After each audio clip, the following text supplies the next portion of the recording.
Okay, right. My first guest for tonight here on the Friday Night Lounge is a singer-songwriter that's travelled all the way from Glasgow, and she's been playing music since she was 12 years old.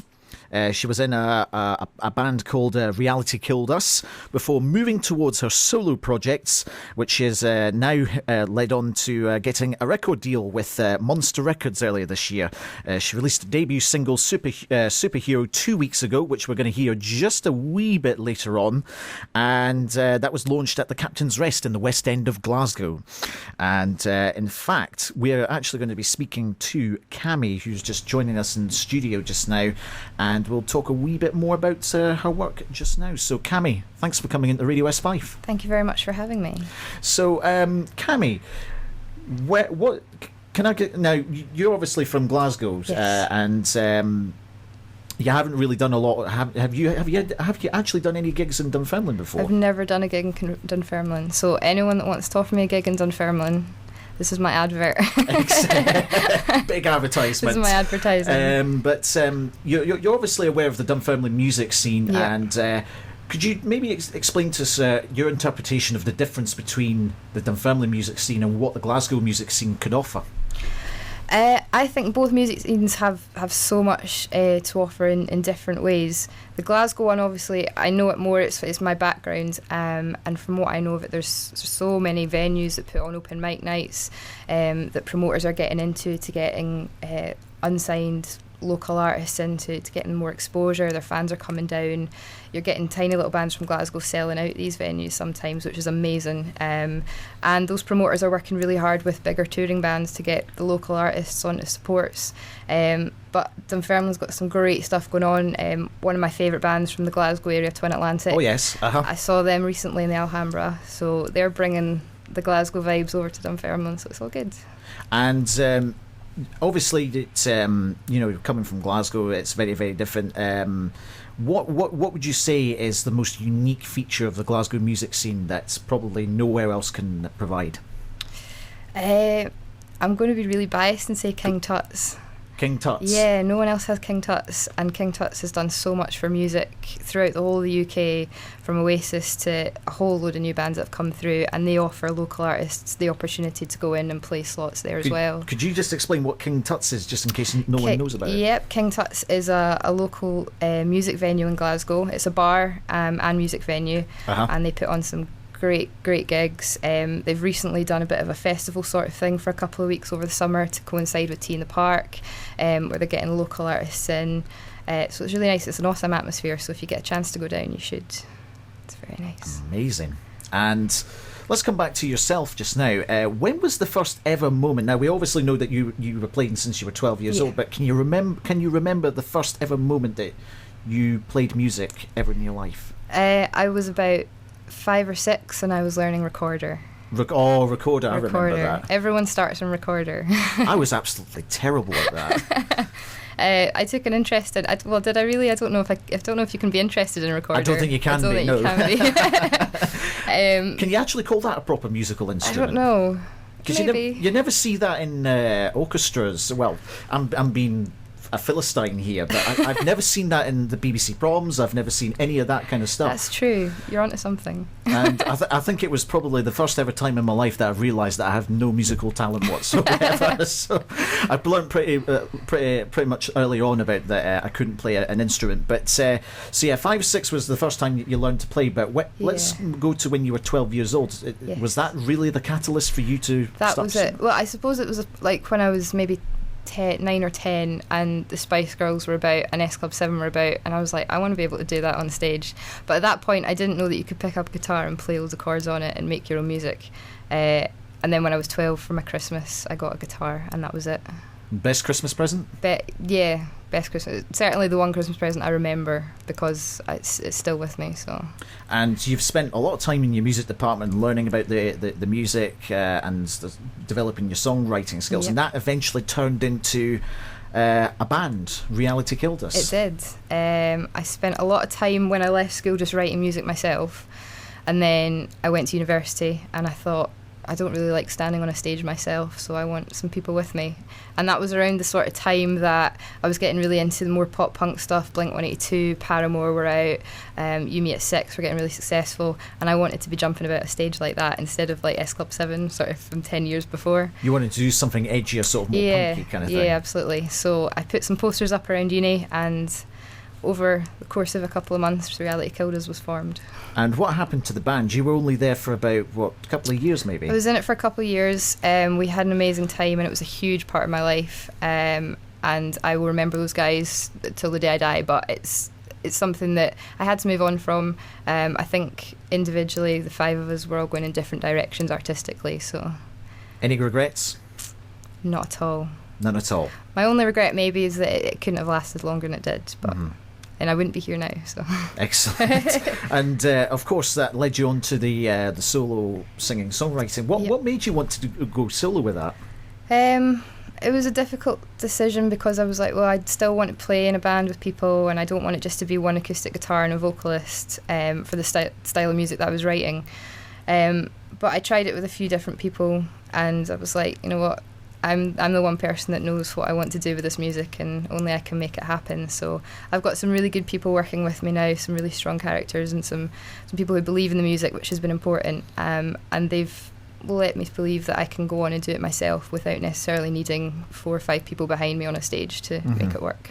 And and speaking of creating songs and the music, you were creating 2 demo tracks in the end of late last year. Tell us what it was like creating those tracks. It was a bit bittersweet because that was the first time really in a year since I'd left Reality Killed Us that I went into the studio and I'd even thought about making music and writing music again. So I went in with 2 tracks that we'd worked with when I was in Reality Killed Us and that I'd written for them, and I reworked them, got them recorded in a studio in Glasgow, and just put the demos up on SoundCloud, which I thought was the best way to sort of get music out there. It used to be MySpace, but I don't think MySpace is used as much anymore. So SoundCloud was a obvious choice. I think MySpace has passed its day. I think a little bit, but I think SoundCloud is obviously the platform for music nowadays, and it really helps get the musicians get the music out there. Yeah. How was the response on those 2 demo tracks? It was really good. Like I've got. It doesn't sound like much, but I've got 13 people following my SoundCloud, which amazes me because I don't know any of them. I'm like, what? So it's cool. Like they must have heard it and liked it, and the response was really good. A few people favorited it. There's a few comments on it.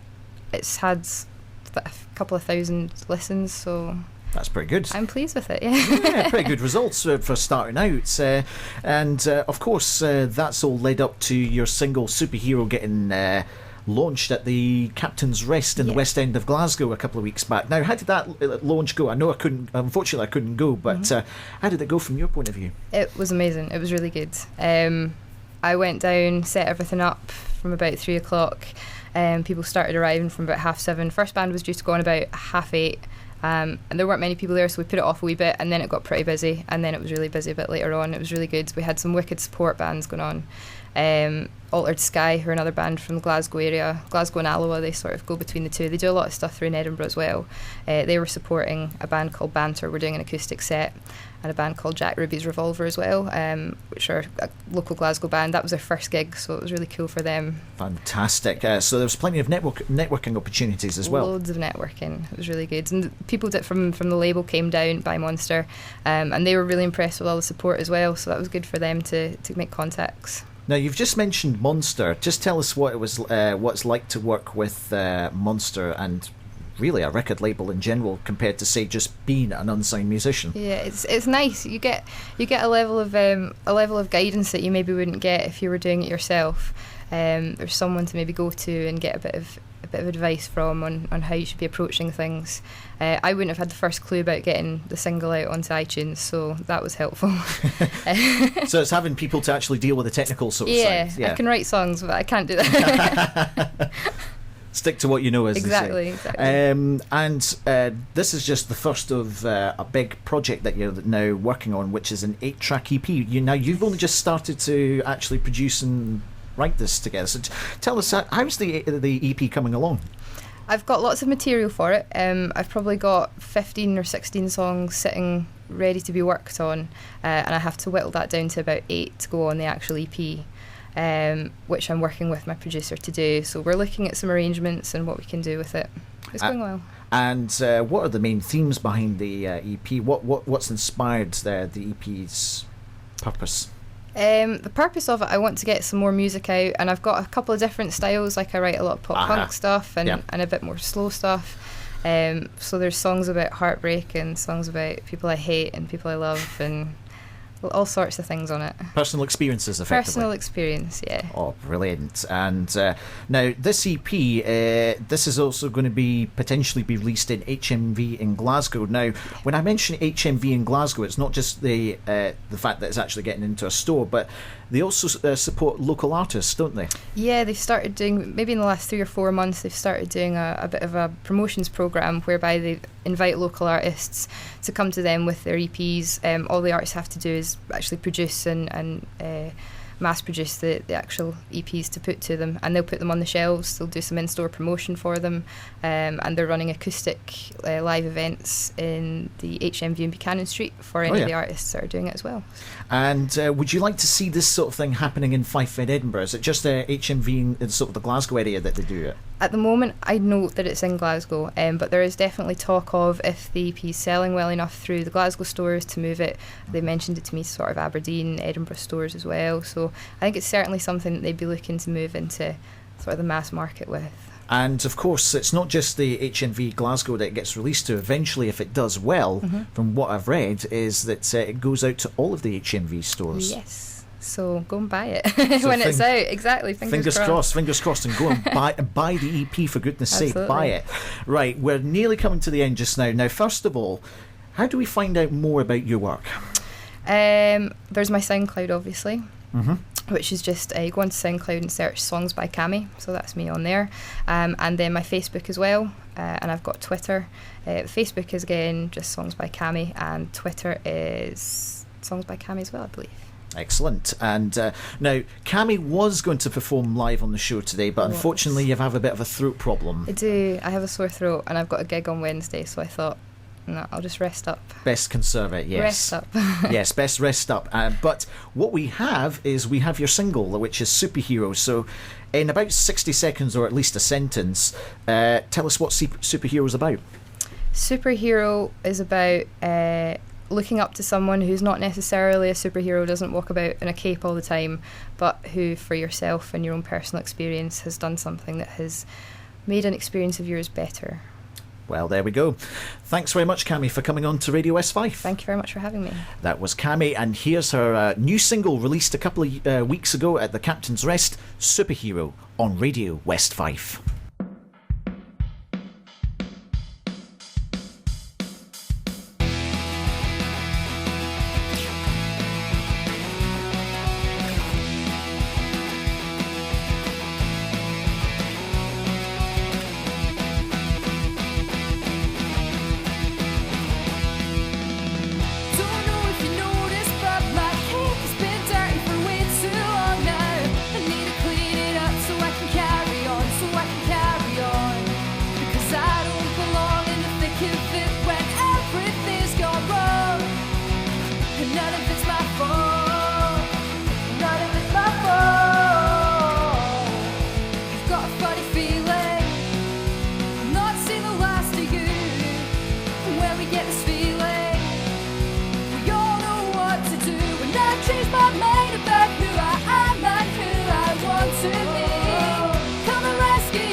Fear I might be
outside.